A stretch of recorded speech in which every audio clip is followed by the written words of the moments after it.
2 pupils seriously injured and another dead after a horror car crash. Yesterday's reenactment in front of 200 Wakatipu High School pupils included the jaws of life for extracting the victims from the vehicles. Local paramedic Chris Marr regularly attends real car crashes and says the Year 13 drama pupils have been excellent as acting as crash victims, helping give young drivers a wake-up call. The guys that we use inside the car are all from the drama school, so they're really good at doing it. We've had some very convincing people as injured parties.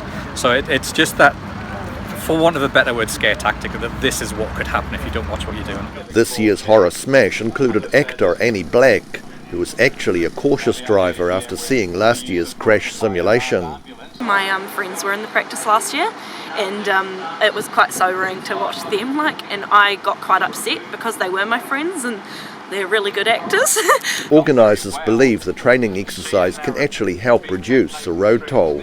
We all know the statistics of deaths on our roads is really, really high, and we want to change that, and we believe we can change that through more information and a day like today. Ma says safe driving is a responsibility of all motorists. A lot of people complain that it's the tourists. It's not, it's everybody.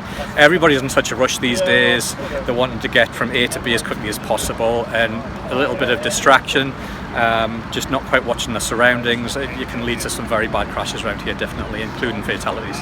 The event also included a talk from a crash victim with permanent injuries, an A&E nurse, and a young man talking about the impact of his drink driving conviction. In Queenstown, for the South Today.